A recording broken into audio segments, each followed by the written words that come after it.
บาทสมเด็จเจ้าฟ้าศรีสว่างวัฒนาองค์สมเด็จพระเศรษฐาสัตติยะสุริยะวงศ์สร้างต่อจากภาคที่3ประวัติศาสตร์ของพงศลีผู้น้อยได้ออกจากเมืองสิงห์และพม่าและมาฮอดพงศลีในท้ายศตวรรษที่18ชนเผ่ามงได้มาตั้งถิ่นฐานอยู่ที่นั้นในท้ายศตวรรษที่19พวกเขาได้อพยพมาจากภาคใต้ของจีนมาขอเพิ่งโพธิสมภารของพระเจ้าสักกรินอนุญาตให้นี่ฮอนมาเพิ่งเย็นสาวผู้น้อยได้ออกจากเมืองสิงห์เลือพม่าและมาฮอดแข้งพงศลีในท้ายศตวรรษที่18สามงได้มาตั้งถิ่นฐานอยู่แข้งพงศลีในท้ายศตวรรษที่19โดยได้ยกย้ายมาตามห้อมผูผ้าอันสูงสันในปี1895สนธิสัญญาจีนฝรั่งเศสได้โอนอำนาจการปกครองเมืองซี่โคตะบองของไตลือของแขวงพงศลีได้และเมืองสิงห์ไปให้ฝรั่งเศสในระหว่างปี1908 1910ชาวไตลือได้ทำการกบฏต่อต้านอำนาจการปกครองอาณานิคมเมื่อสิ้นสุดลงทหารอาณานิคมได้รับอำนาจเต็มอยู่แข้งพงศลีในปี1936สิทนกรมดำและน้องสายเท้าคำพันธ์ได้ทึกขังคุกอยู่แข้งพงศลีย้อนการเข้าร่วมการปะทะกันของพอองค์อาจกรมดำ1934 1936ประกอบอาวุธต่อต้านฝรั่งเศสภายหลังสิทนกรมดำทึกปลดออกในปี1945ลาวได้สร้างตั้งฐานทัพต่อต้านอยู่แข้งพงศลีบ่ดนก็ได้ติดต่อผัวพันกับเวียดนามคอมมิวนิสต์ได้ขึ้นกำอำนาจในปี1954อยู่แข้งภายใน6ปีผู้น้อยได้เริ่มประสบการณ์ลบล้างทางศาสนาพุทธ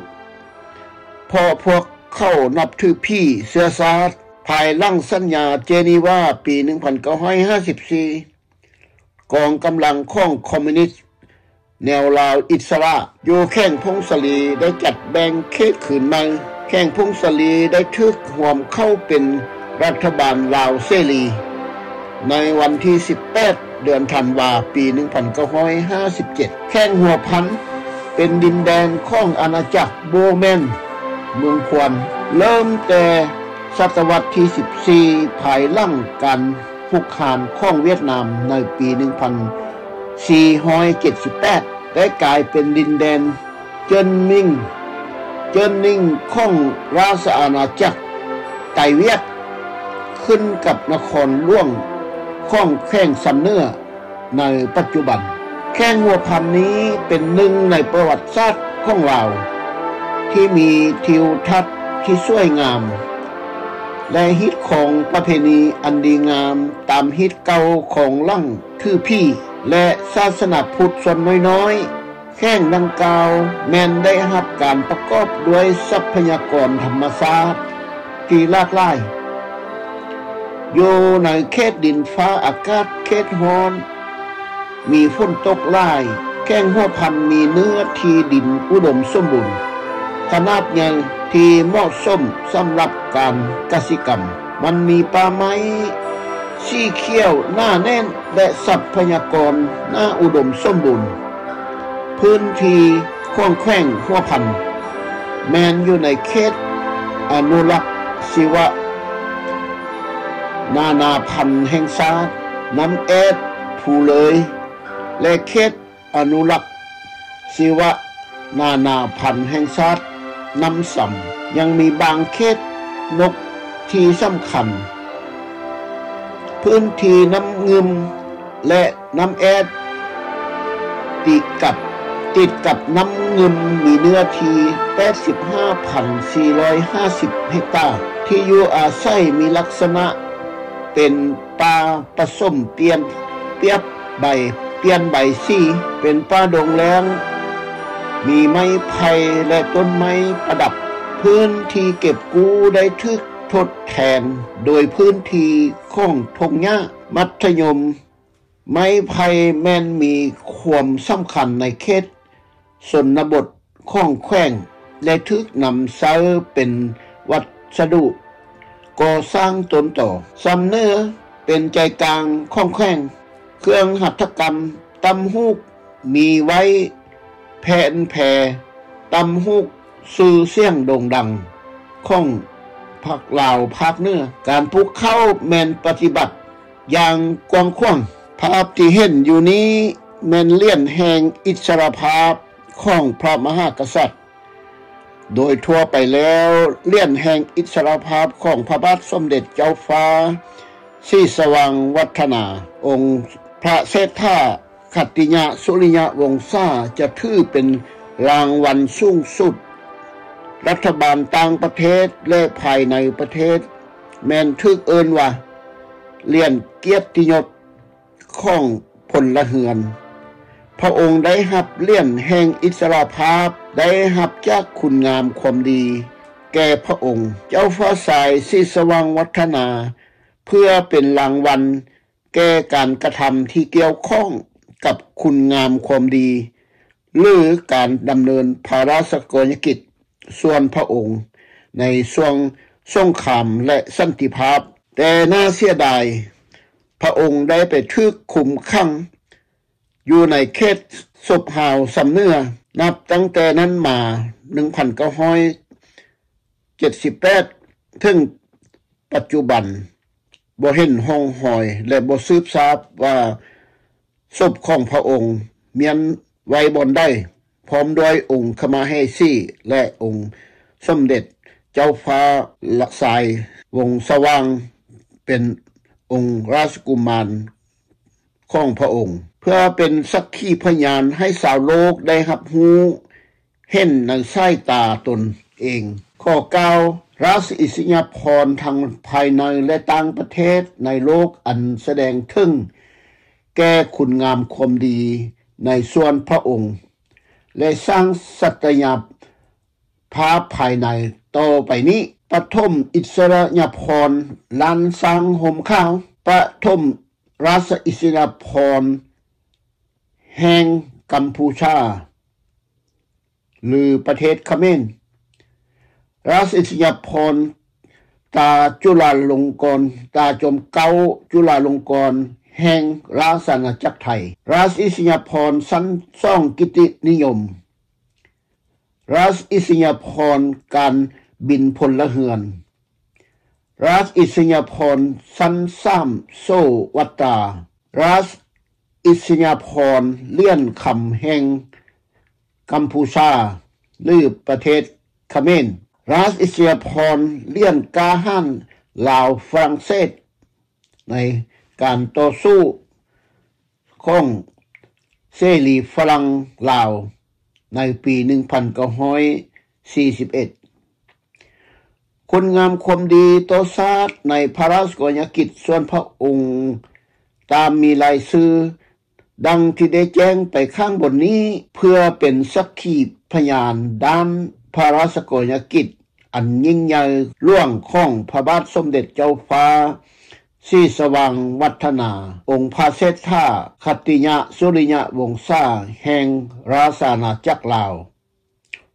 อย่าเฝ้าปฏิเสธที่จะเบิ่งห้วนคืนหลังว่าราชการอันยิ่งใหญ่ที่สุดที่เจ้าฟ้าศรีสว่างวัฒนา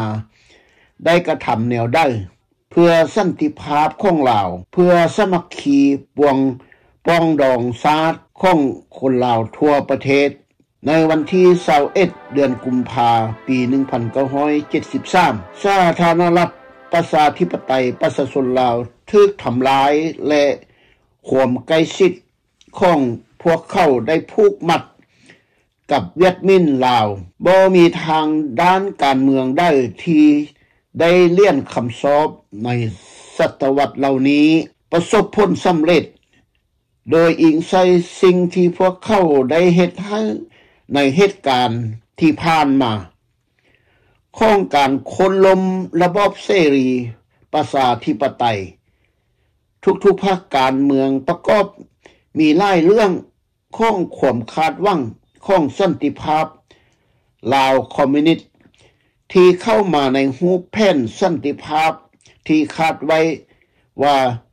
สง่าราศีโดยอิงใส่ผลสำเร็จณประโยชน์ที่ผ่านมาของเขาเจ้าการสาธิตการละเมิดและน่าเสียดายบ่มีเลี่ยนรางวัลสำหรับในการสร้างสันติภาพที่ลอกลวงของเจ้าวังหน้ากับพวกเวียดมินเคยใช้ให้ปัญญาปีศาราชภักดีเพ่งพงสวรรค์และพญาโงนสนานิกรในระหว่างการเจรจาสันติภาพที่นครหลวงเวียงจันทน์เป็นกลางในการเซ็นสัญญาสันติภาพเพื่อความถูกต้องปรองดองชาติอยู่ลาวคำถามจากประชาชนบ่าวไพราษฎรนับล้านก็คือว่า 1. เป็นหยังเซ็นสัญญา 2. เจ้าลาวจึงมีไอ้น้องลงนามนำกันในสัญญามาเป็นหยังเซ็นสัญญา3เจ้าลาวจึงบ่ศักดิ์สิทธิ์มาเป็นหยังเซ็นสัญญาฝ่ายเกี่ยวข้องกับรัฐบาลกลางเวียงจันทน์กับแนวลาวหักษาจึงล่มสลายกลายเป็นบ้านห้างเมืองเสียพวกพัดพากจากเมียและลูกเตาไป5ซน3ห่มโผซี่ที่1แม่นยัง2โผซี่ที่2คือยัง3โผซี่ที่3คืออันใดการที่เฮาห้วนคืน5บัญหาต่างๆแม่นย้อนการตัดสินใจของผู้นำที่ลงทางผิดทางนี้หรือสันติภาพที่ลอกลวงข้อถามเอาความจริงมาเว้าเราสู่ลูกหลานให้มีการเข้าใจและเรียนรู้นำสิ่งที่พวกเขาลงทางภาพที่เห็นนี้แม่นเงินตราที่ใช้ในราชการของพระองค์ของเจ้าฟ้าสีสว่างวัฒนาก่อนวันที่2เดือนธันวาปี1975และอีกส่วนหนึ่งแผนที่แห่งพระราชอาณาจักรลาวนับตั้งแต่ปี1945-1975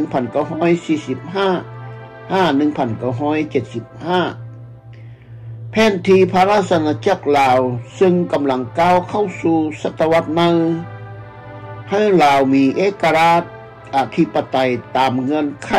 เพราะฉะนั้นพระบาทสมเด็จเจ้าฟ้าสีสว่างวงศ์จึงทรงเซ็นรับเอาเอกราชจากรัฐบาลสาธารณรัฐฝรั่งเศสภายใต้เงื่อนไขว่าด้วยการปกครองตนเองและปกป้องประเทศชาติเอกราชให้มั่นคงและยังได้เซ็นสัญญาชั่วคราวว่าให้ราชอาณาจักรลาวสามารถบริหารประเทศชาติด้วยตนเองตามระบบเสรีประชาธิปไตยอยู่ภายใต้กฎหมายรัฐธรรมนูญแห่งชาติโดยมีองค์พระประมุขเป็นกษัตริย์ภายใต้กฎหมายอันเดียวกันกับประชาชน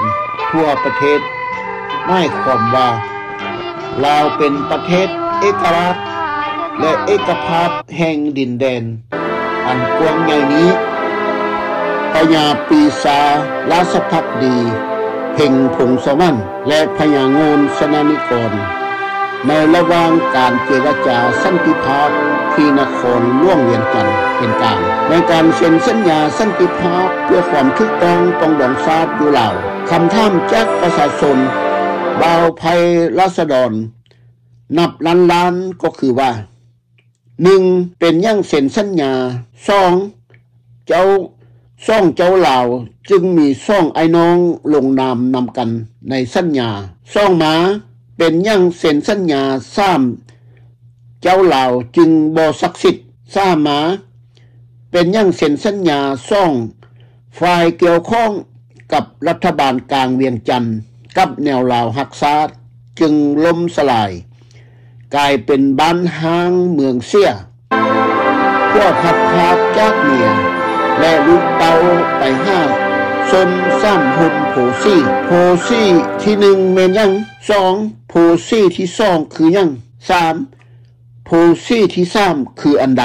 การที่เฮาห้วนคืน5บัญหาต่างๆแม่นย้อนการตัดสินใจของผู้นำที่ลงทางผิดทางนี้หรือสันติภาพที่ลอกลวงข้อถามเอาความจริงมาเว้าเราสู่ลูกหลานให้มีการเข้าใจและเรียนรู้นำสิ่งที่พวกเขาลงทางภาพที่เห็นนี้แม่นเงินตราที่ใช้ในราชการของพระองค์ของเจ้าฟ้าศรีสว่างวัฒนาและปกป้องประเทศชาติเอกราชให้มั่นคงและยังได้เซ็นสัญญาชั่วคราวว่าให้ราชอาณาจักรลาวสามารถบริหารประเทศชาติด้วยตนเองตามระบบเสรีประชาธิปไตยอยู่ภายใต้กฎหมายรัฐธรรมนูญแห่งชาติโดยมีองค์พระประมุขเป็นกษัตริย์ภายใต้กฎหมายอันเดียวกันกับประชาชนทั่วประเทศหมายความว่าลาวเป็นประเทศเอกราชและเอกภาพแห่งดินแดนอันกว้างใหญ่นี้แผนที่พระราชอาณาจักรลาวซึ่งกำลังก้าวเข้าสู่ศตวรรษใหม่ให้ลาวมีเอกราชอธิปไตยตามเงื่อนไขเพราะฉะนั้นพระบาทสมเด็จเจ้าฟ้าศรีสว่างวงศ์จึงทรงเซ็นรับเอาเอกราชจากรัฐบาลสาธารณรัฐฝรั่งเศสภายใต้เงื่อนไขว่าด้วยการปกครองตนเองก่อนวันที่2เดือนธันวาปี1975และอีกส่วนหนึ่งแผนที่แห่งพระราชอาณาจักรลาวนับตั้งแต่ปี1945-1975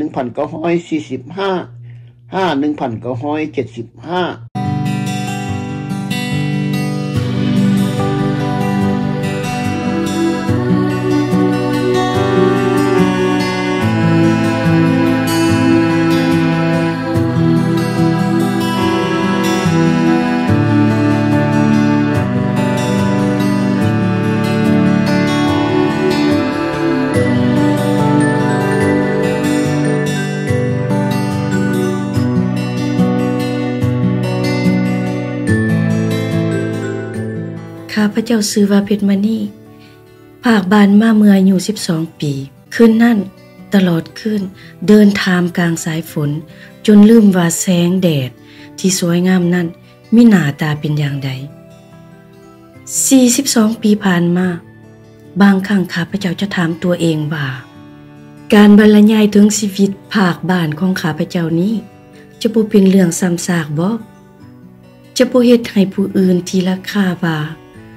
ข้าพเจ้าฝังใจอยู่กับอดีตหลายเกินไปบ่แต่ในขณะเดียวกันสัญชาตญาณซ้ำเตือนสติข้าพเจ้าว่าประสบการณ์ชีวิตโดยเฉพาะเรื่องราวที่เกิดขึ้นกับประชาชนจะต้องเป็นเรื่องที่ครองโลกตลอดไปบ่ดังนั้นทุกสิ่งทุกอย่างก็จะเป็นเหมือนคำว่าเส้นผมบังภูเขาข้าพเจ้าเพียงย่านกลัวว่าเยาวชนรุ่นหลังจะพากันเห็นกงจักเป็นดอกบัวซื่อๆดอกแม่นบ่ล่ะ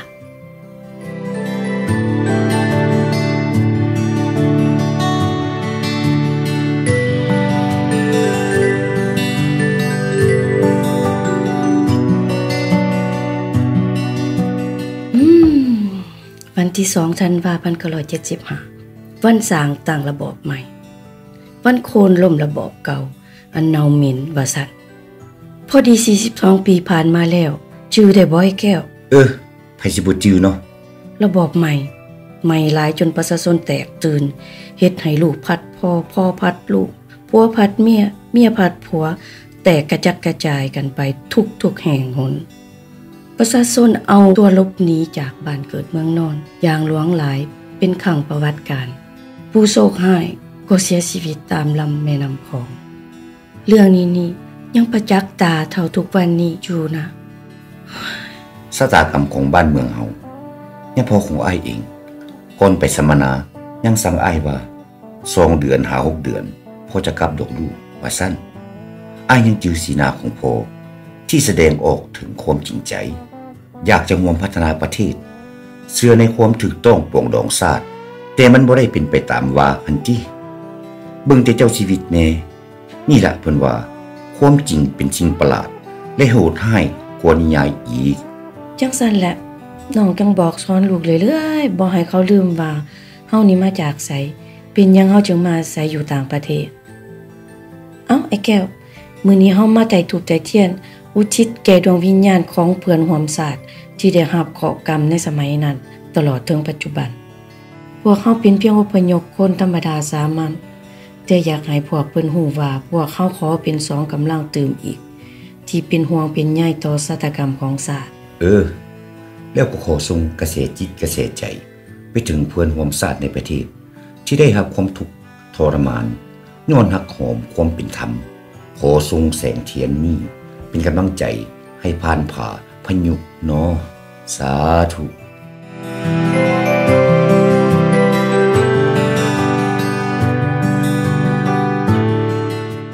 ไอ้แก้วฮู้บ่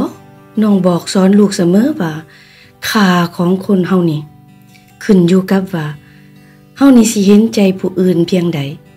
เฮาสิมีความเมตตาต่อผู้อื่นเพียงใดและเฮานี่สิมีบุญคุณกับผู้อื่นเท่าใดสรุปแล้วก็แม่นการเคารพสิทธิมนุษย์หั่นตะวะน้องเคยได้รับความเมตตาเมื่อเข้าอยู่ศูนย์อพยพชีวิตอพยพมันลำบากยากแค้นเพียงใดเขาทิพนึงปันกันกิน10 คนการแบ่งปันและความสามัคคีเฮ็ดให้เฮาฮู้ว่าเฮาบ่ได้อยู่โดดเดี่ยว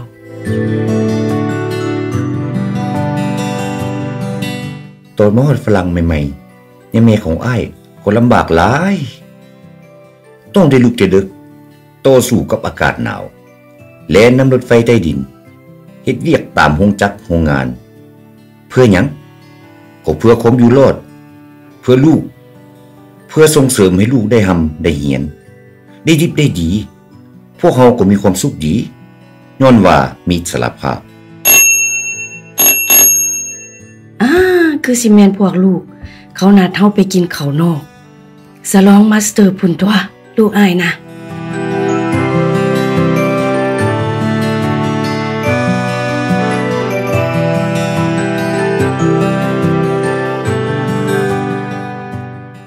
นี่แหละคือชีวิตอพยพของพวกข้าพเจ้าคนบ่มีประเทศพัดพรากจากพ่อแม่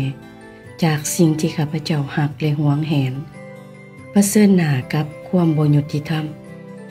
ต้องได้ปรับตัวเข้ากับสังคมและสิ่งแวดล้อมใหม่บุกบืนตัวผ่านผ่าอุปสรรคของชีวิตมีความอดทนรู้บุญคุณต่อพื้นแผ่นดินที่ให้กำเนิด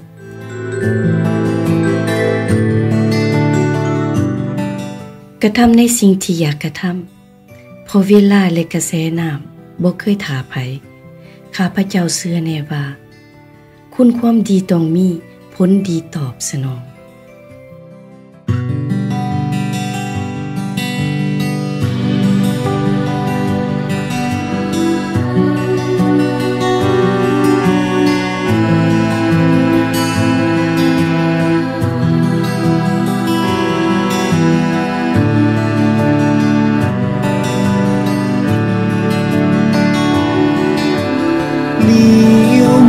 ขอบฟ้า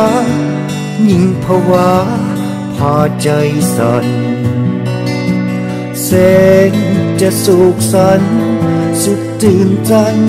ส่วนให้เศร้าเหงาในดวงจิตเมื่อควรคิดถึงเมืองลาวใจสุดจะเหงาเมื่อห่างเจ้าโอ้เวียงจันทร์น้ำตาหลั่งไหลเมื่อห่าง